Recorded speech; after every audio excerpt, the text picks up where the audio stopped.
Всем привет, дорогие друзья! Мы не перестаем говорить о том, что творить и создавать всегда приятно. Ну а работа с натуральным материалом – это приятно вдвойне.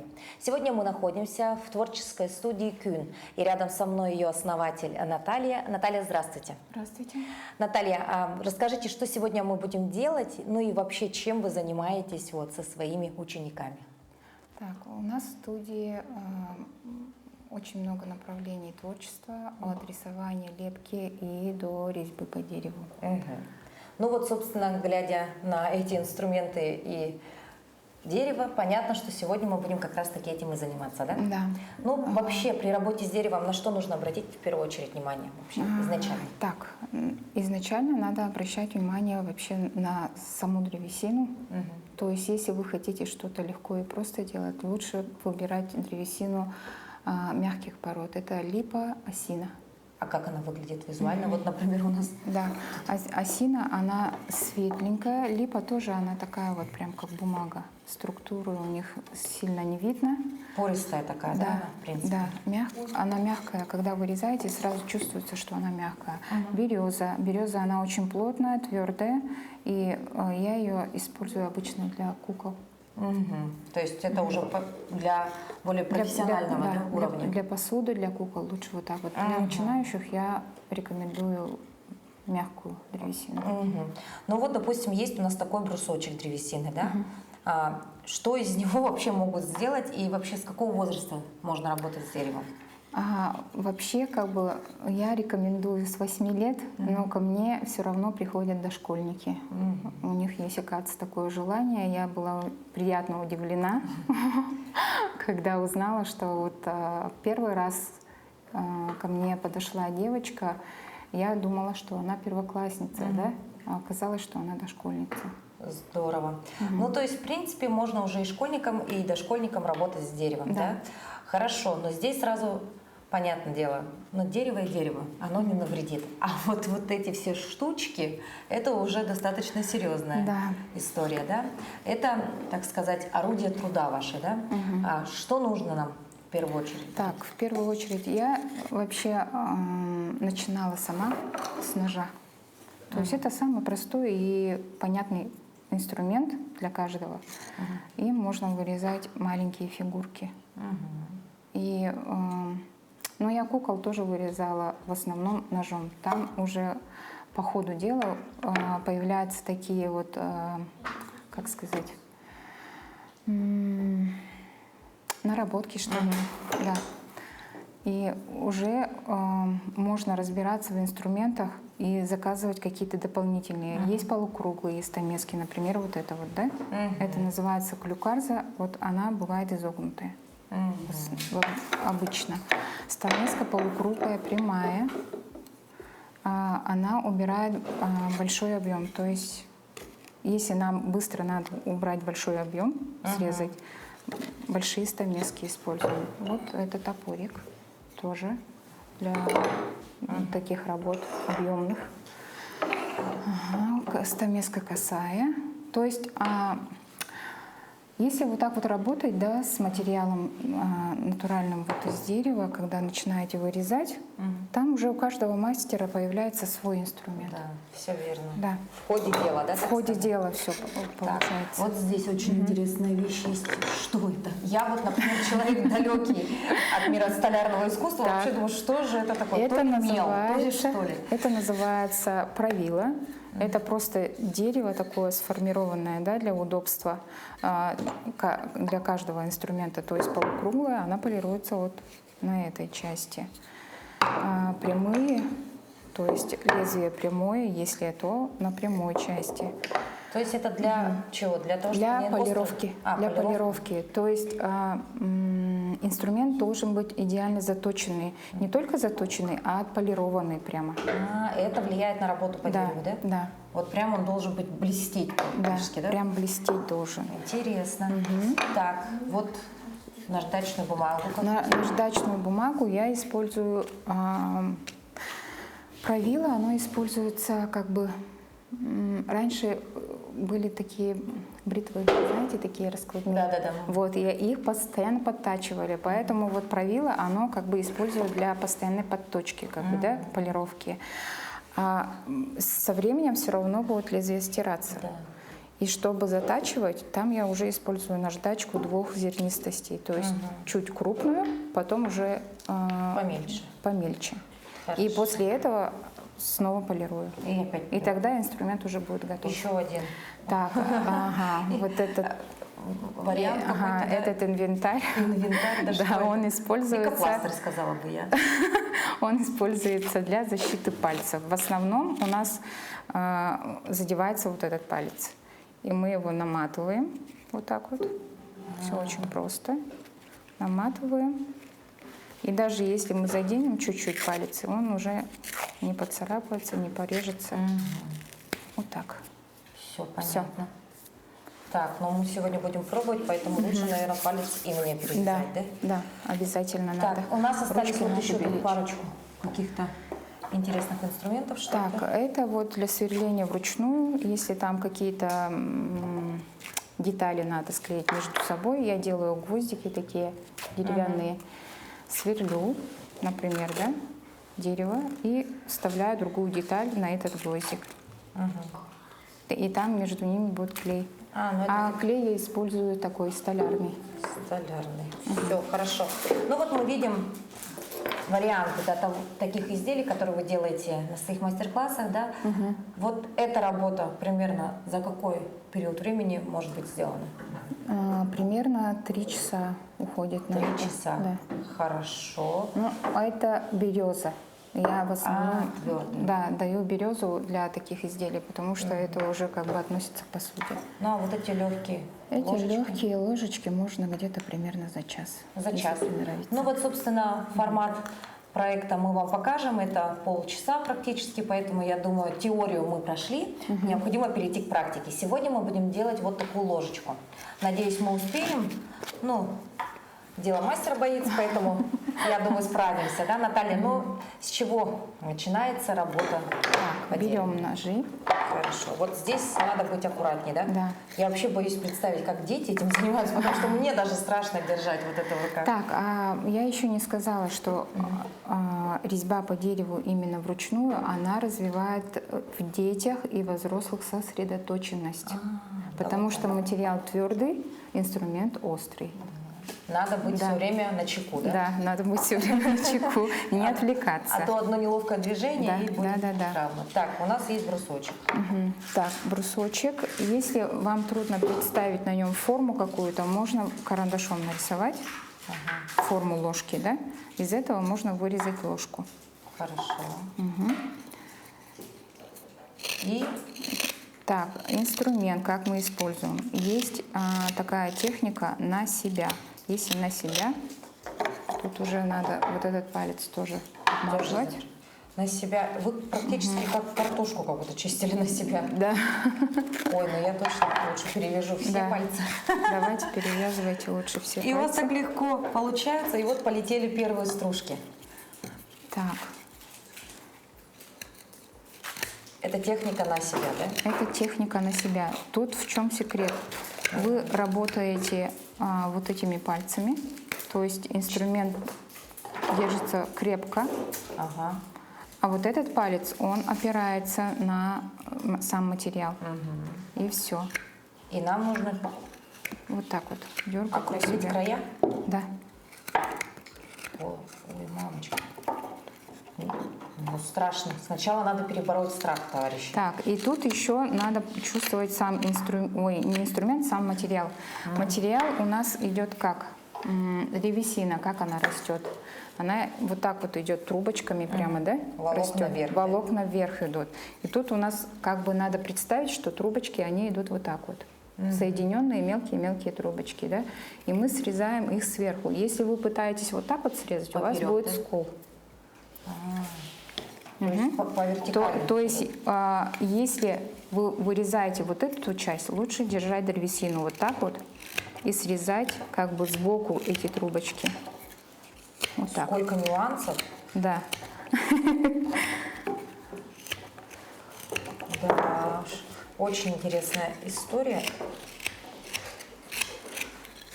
А понять, где верх ложки, где низ, пока еще сложно.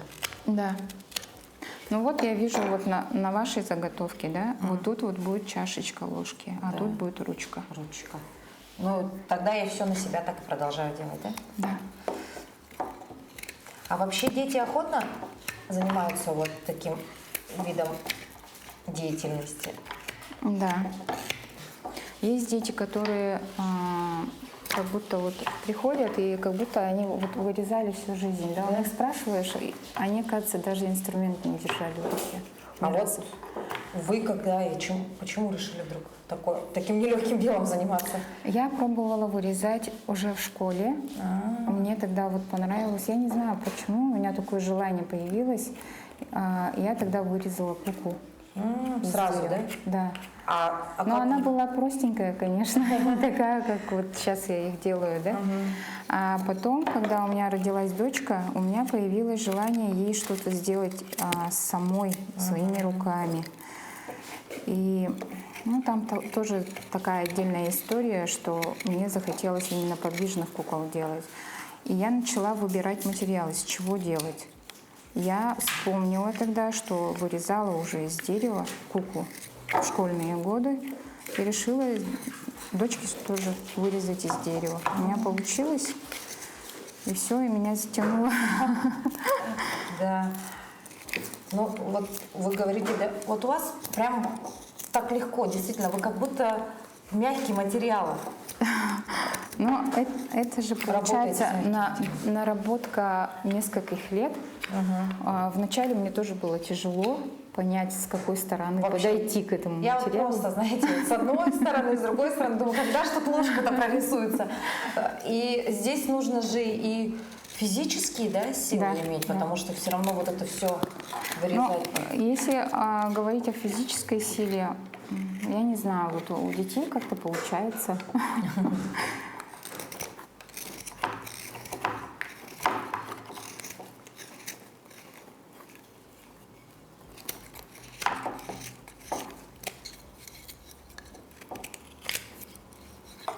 То есть у нас есть два варианта, да? Вот это от себя и на себя, да? От себя и на себя.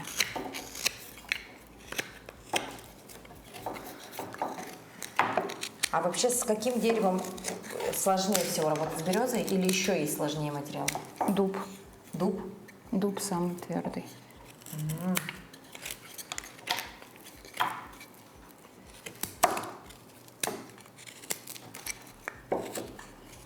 Ну, у нас в Якутии есть тверже материал, который алмаз называется. Как? Алмаз. А вообще нужно иметь какие-то творческие навыки, чтобы работать с деревом? Ну, то есть, если, допустим, вот человек не рисует, не поет, не танцует и далек вообще от мира искусства. Тут в самую первую очередь нужно огромное желание начать вырезать из дерева. А там уже все по ходу дела, все проявляется, раскрывается в человеке. А вы помните свою самую любимую работу? Есть такое? Вообще, вот у мастеров же всегда бывает что-то, вот, может, что запомнилось, может, что осталось в памяти, либо что храните. Ну, так, из всех, что я делала, наверное, это старик, который прям каждую морщинку, у которого вырезала вручную. У меня на вырезание этого старика ушло где-то месяц. Ну да, примерно месяц. Потом идет шлифовка, еще подгонка деталей. Ну, где-то полгода, наверное, ушло. А вообще сейчас вот еще стало популярно делать куклы с своим изображением. Ну, то есть по фотографии. Портретные? Да. Как вы к этому относитесь?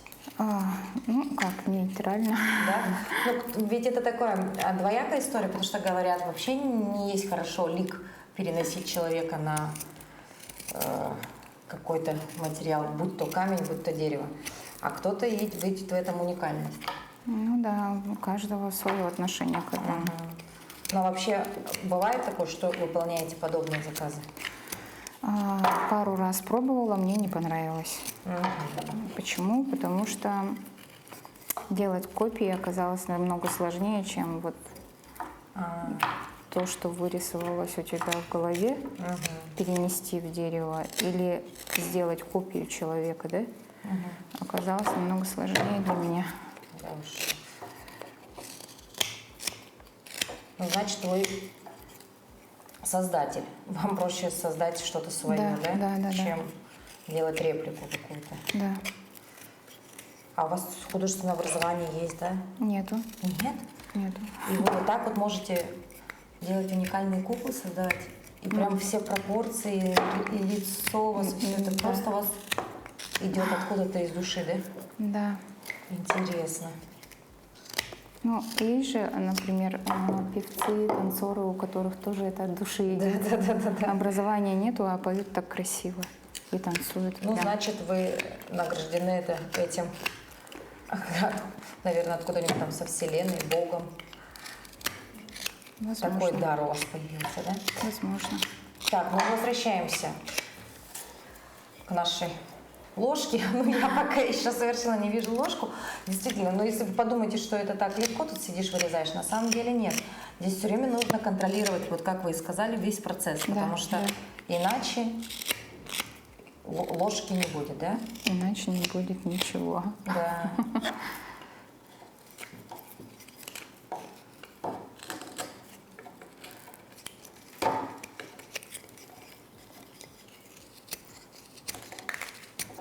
А вот можно просто взять дерево, там, найти в лесу, остатки срубить, почистить и с ним работать? Или все-таки для этого нужна древесина какая-то? Можно. В лесу можно найти все, что угодно.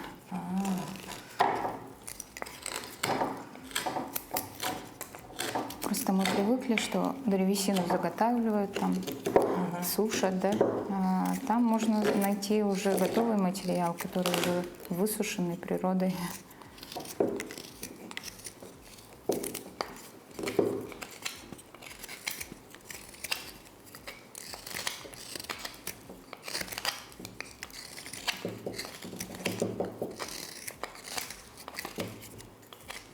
Итак, прошло уже около 20 минут, и смотрите, как видно рука мастера. У Натальи практически ложка готова, у меня еще все только в процессе. Но так как я новичок в этом деле, я думаю, конечно, можно сделать скидку, для да? начала здорово получилось. Хорошо. Так, вот я вот смотрю на эти прекрасные стружки и думаю, а есть ли вторая жизнь у этого материала? Ну да, если в порошок перемолоть мелкий-мелкий, то можно из этого сделать такой порошок, который добавляют в папье-маше для прочности. И можно лепить из этого все, что угодно. То есть и это тоже, да, безотходное производство, так сказать, да? Но если вернемся все-таки к нашему изделию, вот наша ложечка, да? Далее нужно будет ее просто уже, так сказать, отреставрировать. Да, можно для защиты покрыть, то есть для влагозащиты покрыть маслом. Есть специальные масла для посуды, которые используются в пищевых целях, да. Есть еще такой способ прокипятить просто в масле. В любом растительном масле прокипятить. Так, вот лайфхак, да? Да, есть такой способ. Есть еще такой способ по старинке, это топленое сливочное масло. Помазать его сверху, и оно будет влагозащитой. Вот так вот. Интересно. А вот как сделать вот эту выемку? Какой бы прибор мы использовали? Мне просто интересно. Для этого используется вот этот прибор. Уже полукруглые стамески. Можно вот так вот пройтись, да? Есть еще вот такой способ. То есть тут лучше использовать все полукруглое. Есть еще такой инструмент, называется вообще, вот такой круглый инструмент, это ложкорез называется. Им просто вот так вот как мороженое. Да, как мороженое, и все. Ну вот даже сейчас вы это так все аккуратно сделали. Вообще не понимаю даже, как этим работать, если честно. Тут, знаете, как надо следить за руками мастера. Вообще, когда пользуетесь такими инструментами, да, приходите к мастеру и просто следите за его руками, как он держит инструмент, и просто повторяете. Ручка, да, просто повторяете. Очень. И самое главное — это беречь свои руки. Да, действительно. Они у нас одни. Да, Вот самое вы взяли главное. как вот Да, ложечку. а упор у вас будет на этот палец. То есть вы контролируете этим пальцем инструмент, чтобы Вот не так. ударить руку. Да, Вот так. И как-то вот так вот. И туда в глубину, да? да. Придерживайте вот этим пальцем, контролируйте. Тут еще должна быть это очень хорошая координация, потому что совладать со своими пальцами вроде бы задача-то простая, но в этом случае не все так ладится. Ну вот, в принципе, небольшая Да, уже такая выемка Уже что-то есть. Да. Очень интересно. Хочется все попробовать, но действительно это отдельный мир, да? А вот очень часто еще раньше делали ложечки и обязательно делали на них, выжигали имя там, да? Да. Это сейчас популярно? Выжигание Сейчас, да. тоже, да, есть такое? Вот так вот.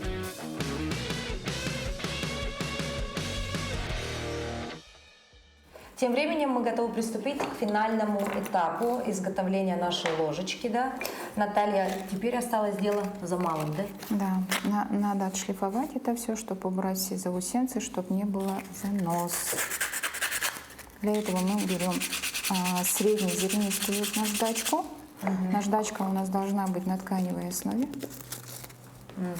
чтобы она не разлеталась. Дерево твердое, поэтому используем именно такую наждачку. И все опять же вручную, да? Да, и все опять же вручную. Кому-то нравится оставлять вот эти вот срезы. Кругляшки вот эти, да? Вот эти вот срезы, неровности. следы. А кому-то прям до гладкости хочется вот это вот все. Чтобы все гладенько, уже на вкус гладенько мастера, было. Да, это уже на вкус мастера идет. И в конце можно отполировать тоже хлопчатобумажной тканью, можно войлоком отполировать. Она будет вообще прям как кость выглядеть. Так вот, да? Да, блестеть будет. Очень много тонкостей, очень много секретов, лайфхаков, да, и, как бы сказали, молодежь сегодня, да. В общем, интересная работа, конечно, интересные у вас изделия, ну и, собственно, здорово, что сегодня этим увлекается подрастающее поколение, да, проявляет к этому интерес. И, как я сказала в начале, работа, конечно, с натуральным материалом, да, когда ты понимаешь, что это все когда-то было живым, да, от этого еще приятнее и какой-то получаешь такой как антистресс. Да. И можно, вот как вы и сказали, можно сидеть часами, увлеченно заниматься вот одним этим делом. Ну, до моей идеальной ложки еще далеко, но я думаю, для наших телезрителей, в принципе, азы работы с деревом понятны, да? Самое главное, выбираем правильное дерево, выбираем правильного мастера, правильные инструменты и пробуем. Возможно, именно в таком виде своего хобби вы найдете себя, правильно? А там уже мир, который можно сделать из дерева, он, наверное, огромен, да? Начиная с посуды. Да, начиная вот с маленьких ложечек и заканчивая мебелью, скульптурами. Да, но действительно, это дело для таких фанатов. Да. Собственно, нужно это дело полюбить. Ну вот, допустим, даже такой вот мини-чурон, но вот я сейчас на него смотрю и думаю, маленький-маленький, а сделать эту форму, ну, для меня сейчас уже, после того, как я прошла мастер-класс, мне кажется, что это нереально, сделать вот такую идеальную форму маленького чурончика. Но это все приходит с опытом. С опытом. Да. Наталья, спасибо большое за прекрасный мастер-класс. Мы желаем спасибо. вам творческого вдохновения, обязательно благодарных и увлеченных учеников. Ну а мы говорим вам до новых встреч. Творите, созидайте, ищите себя в различных видах искусства. Ну и будьте здоровы.